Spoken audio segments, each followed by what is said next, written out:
কিভাবে এরকম দ্বিধার্সে খুন করে তারা রেড অ্যালার্ট জারি করার পরেও খুনি তার বোনের বাসায় ভাত খেয়ে সে দ্বিধার্সে সেখান থেকে সাবার হয়ে গাজীপুর হয়ে ময়মনসিংহ হালুয়াঘাটে সে সেফ এক্সিট নিয়েছে। তো এই জায়গায় অবশ্যই সরকারের বা আমার দেশের অনেক বড় কোনো এজেন্ট এখানে কাজ করেছে। তো সরকারের কাছে আবেদন সেই জায়গাটা বের করার জন্য। আর আমাদের স্বরাষ্ট্রমন্ত্রীর এখানে ব্যর্থতা তো প্রকাশ্যেই। এরকম স্বরাষ্ট্রমন্ত্রী যদি থাকে তাহলে আমাদের এরকম আরও কণ্ঠস্বর হয়তো নিভে যেতে পারে। তো আমরা অতি বিলম্বে এরকম অথর্ব স্বরাষ্ট্রমন্ত্রী আমরা পদত্যাগ চাই, এবং যতদিন পর্যন্ত হাদির খুনিদেরকে এনে বিচার করা না হবে ততক্ষণ পর্যন্ত আমাদের এই আন্দোলন চলমান থাকবে। আমাদের দেশের প্রত্যেকটা সেক্টরে, প্রত্যেকটা প্রতিষ্ঠানে, প্রত্যেকটা জায়গায়, কোনায়, প্রত্যেক জায়গায় যে এই ভারতীয় আধিপত্যবাদ এবং গুপ্তচর আগ্রাসন কিন্তু জেঁকে বসে আছে। 5ই আগস্টের মাধ্যমে আমরা যে কিছুটা হলেও সেখান থেকে রক্ষা পেলেও কিন্তু তারা আবার চাচ্ছে যে আমাদের কণ্ঠস্বরগুলোকে বেছে বেছে গুলি করে স্তব্ধ করে আবার আধিপত্যবাদ কায়েম করার জন্য।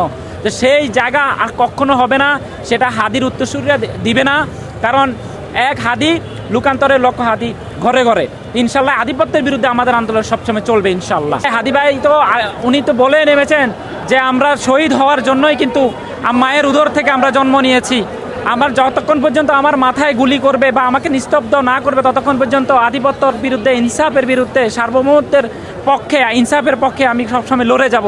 সেই হাদিকে আধিপত্যবাদরা কণ্ঠস্বর বন্ধ করার জন্যই গুলির মাধ্যমে আজকে হত্যা করেছে।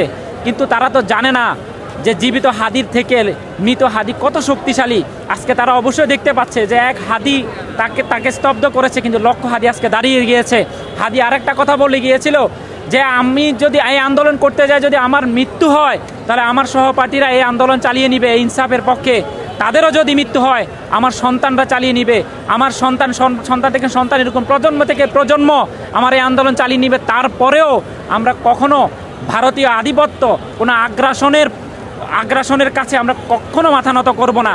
দেখুন আপনারা, 54 বছরে আমরা স্বাধীনতা যখন অর্জন করেছি 71-এ, আমরা হাতে শুধু একটা পতাকা পেয়েছি আর আমরা শুধু মানচিত্রটা পেয়েছি, কিন্তু আমাদের প্রকৃত অর্থে স্বাধীনতা আমরা পাই নাই।